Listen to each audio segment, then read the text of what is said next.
शिव जी कहते हैं जो ज्यादा चिंता करते हैं वो एक कहानी अवश्य सुने, जीवन बदल देगी। एक बार भगवान शिव पृथ्वी लोक पर भ्रमण के लिए गए तो उन्होंने एक आदमी को देखा। वह ईश्वर को दोष देता जा रहा था।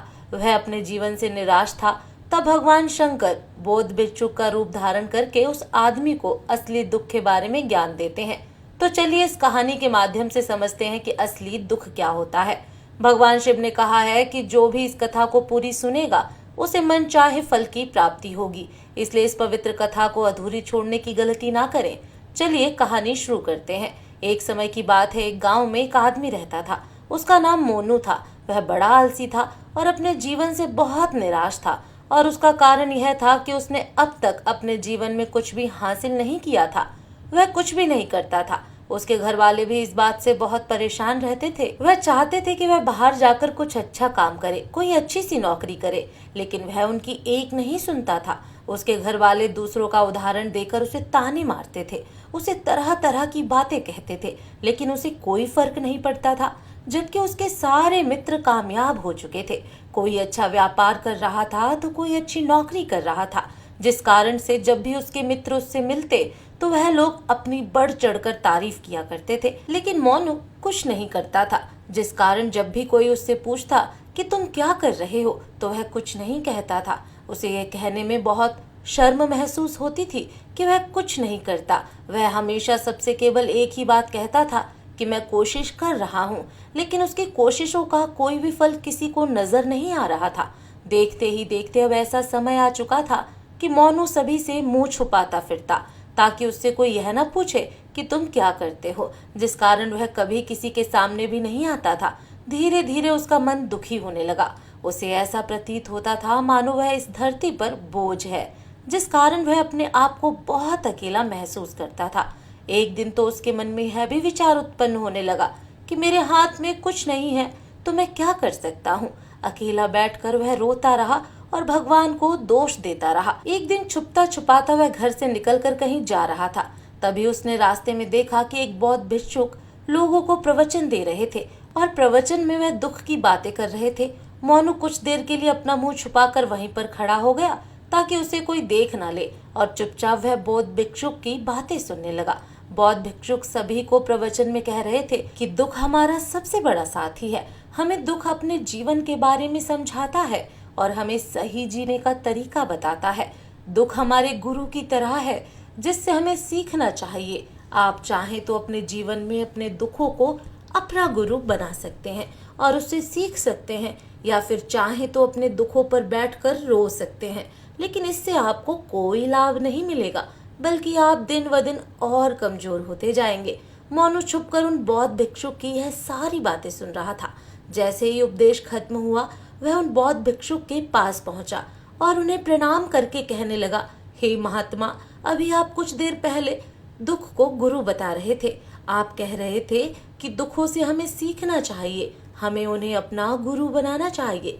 लेकिन मैं भी तो अपने दुखों से परेशान हूँ, अपने जीवन से परेशान हूँ। मैंने अब तक जो दुख झेले हैं, मुझे तो कभी ऐसा प्रतीत नहीं हुआ कि मेरे दुख मुझे कुछ सिखा रहे हैं, बल्कि मुझे तो हमेशा यही लगता है कि वह मुझे पीड़ा दे रहे हैं।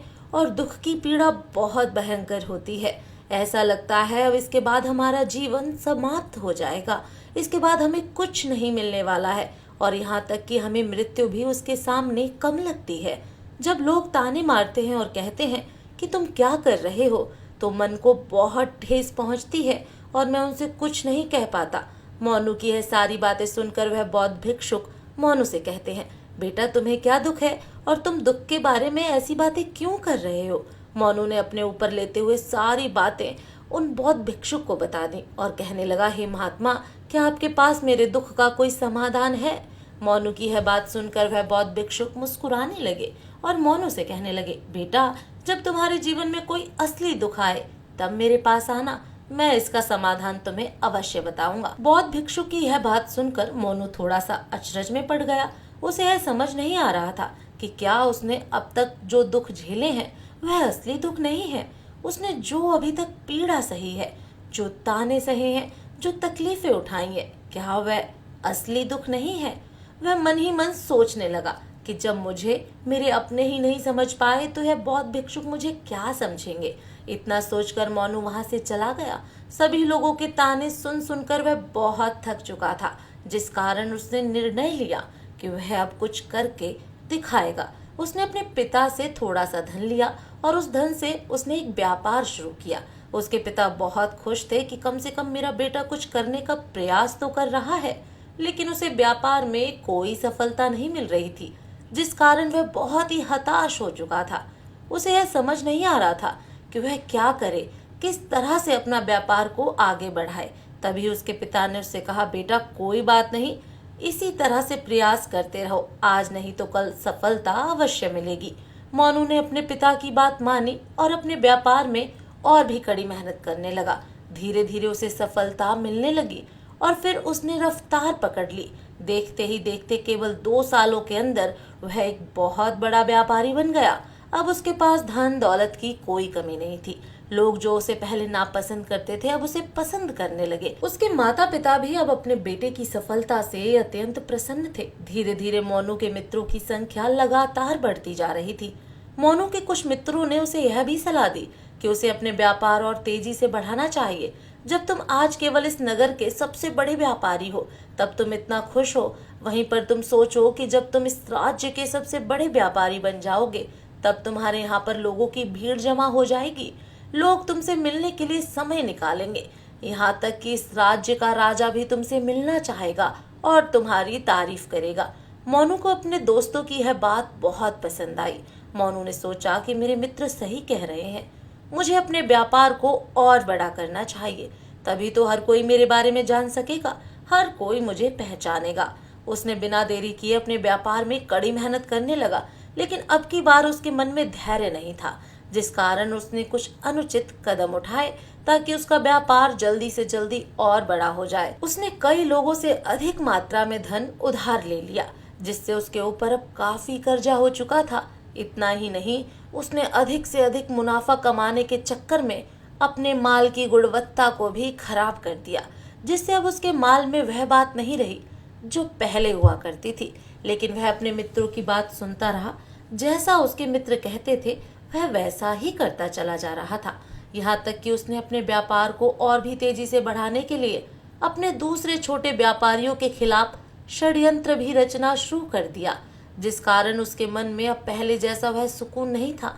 उसे अब रातों को नींद नहीं आती थी।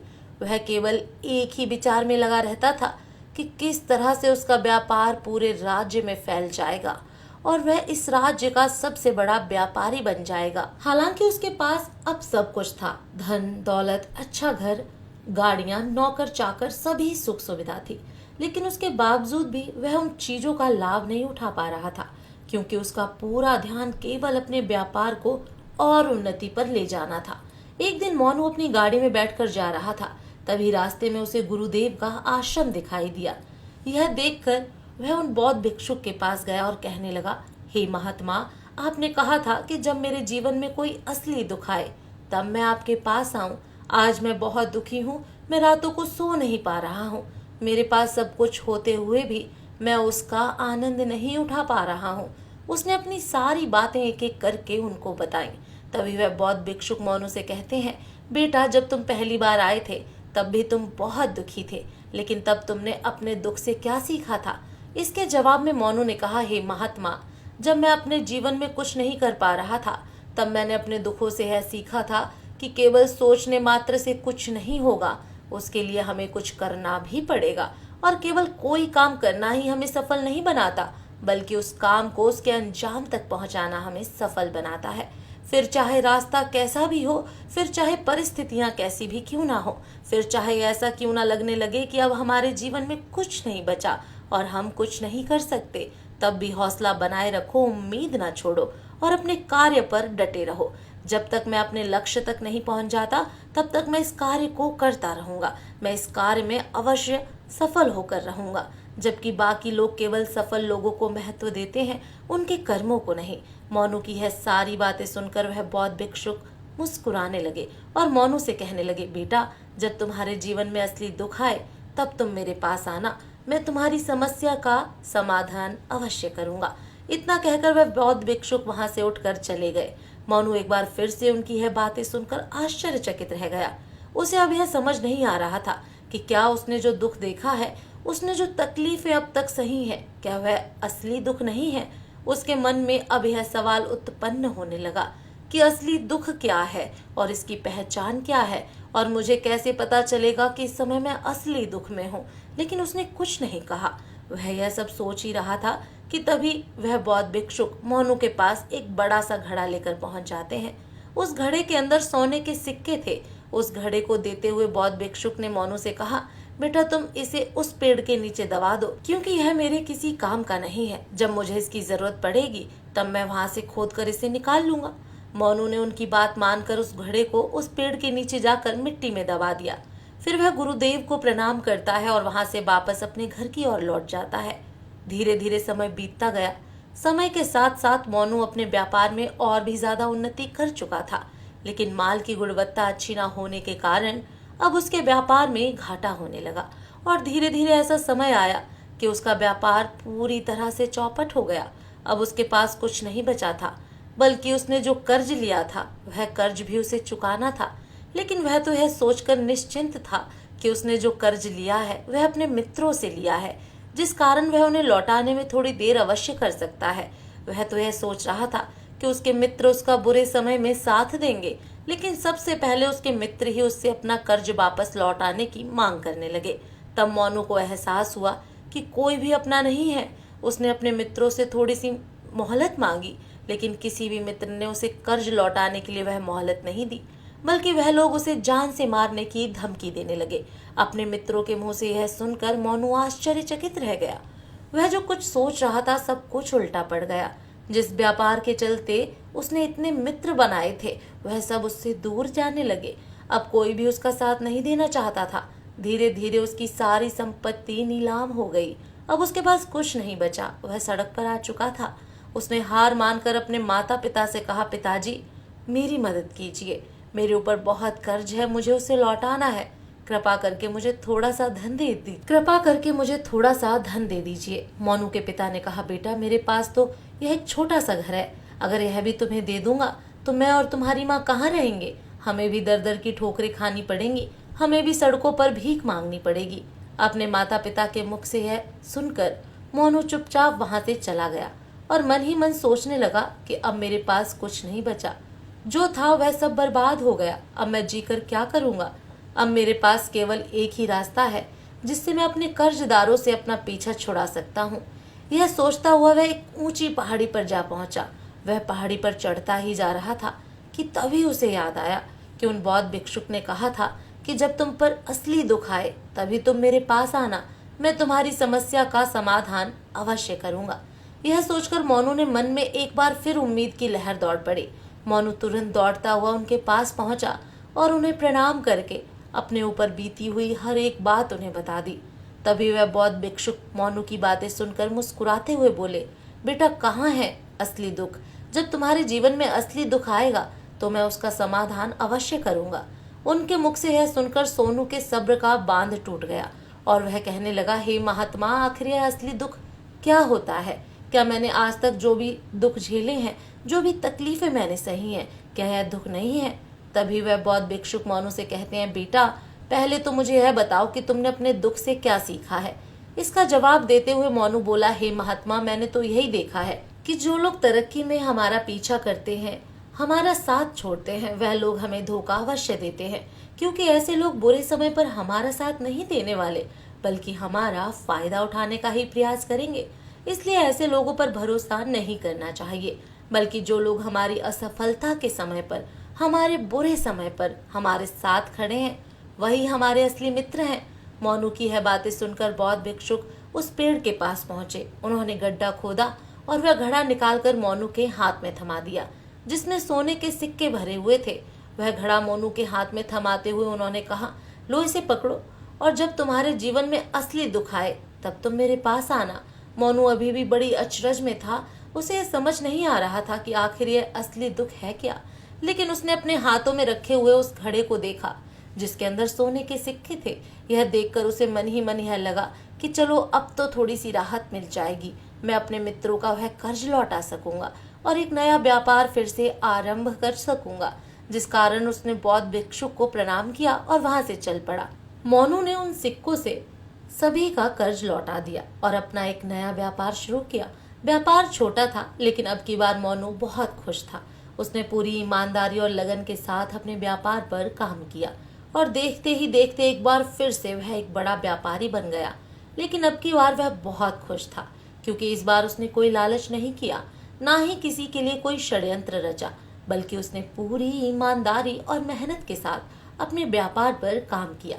लेकिन एक बार फिर से मोनू के जीवन में एक और दुख उत्पन्न हुआ। अब की बार उसके माता पिता दोनों की मृत्यु हो गई, जिस कारण उसके मन को बहुत गहरा आघात पहुंचा। उसके माता पिता ने जो भी मेहनत की, जो भी अपने जीवन में इकट्ठा किया, सब यहीं रह गया। मोनू का मन अब बहुत बेचैन हो रहा था। उसके मन में हजारों सवाल उत्पन्न हो रहे थे और वह अपने आप को बहुत अकेला महसूस कर रहा था। उसे कुछ समझ नहीं आया। तभी उसे उन बौद्ध भिक्षुक की बात याद आई। फिर तुरंत ही वह बौद्ध भिक्षुक के पास पहुंचा।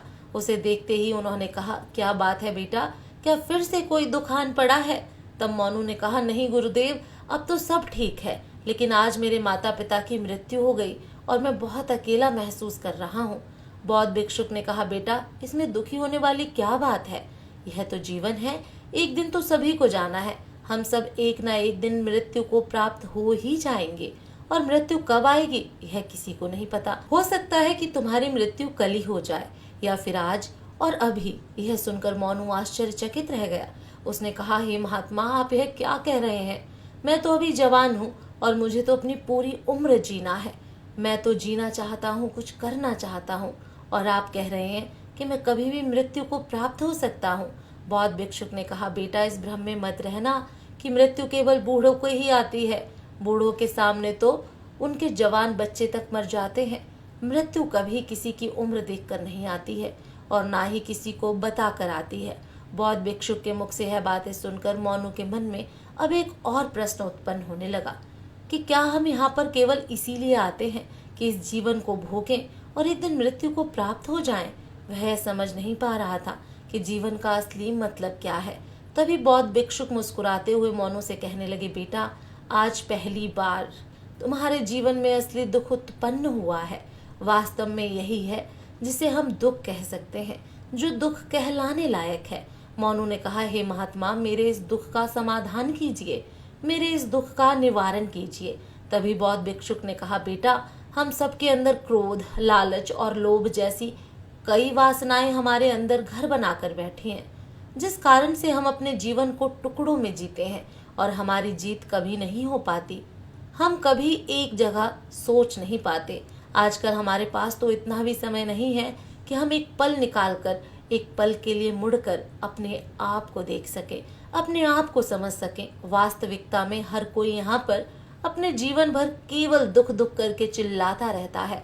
उसका समाधान निकालने का हर मुमकिन प्रयास करता है, लेकिन जिसे हम दुख समझते हैं वह तो दुख है ही नहीं, तो इसका समाधान हमको कहाँ से मिलेगा? यह तो परिस्थितियां हैं जिसके कारण हम अपने आप को दुखी समझते हैं। जब हम इन परिस्थितियों से हार मान लेते हैं, जब हमें लगता है कि अब कोई रास्ता नहीं बचा, तब हमारे सामने हमें केवल एक ही रास्ता नजर आता है और वह है मृत्यु। लेकिन यह कोई समाधान नहीं है, यह कोई रास्ता नहीं है। इसलिए यदि आप सचमुच में अपनी समस्याओं का समाधान चाहते हैं तो अपने आप को इकट्ठा करना सीखें और अपने आप को कभी बिखरने न दें। फिर तुम चाहो तो उन इच्छाओं की पूर्ति भी कर सकते हो। गुरुदेव की यह सारी बातें सुनकर मोनू ने गुरुदेव से कहा, हे महात्मा, आपका बहुत बहुत धन्यवाद। आपने मेरी सबसे बड़ी समस्या का समाधान आज कर दिया है। वीडियो अगर पसंद आया हो तो वीडियो को लाइक और चैनल को सब्सक्राइब जरूर करें। धन्यवाद। हर हर महादेव।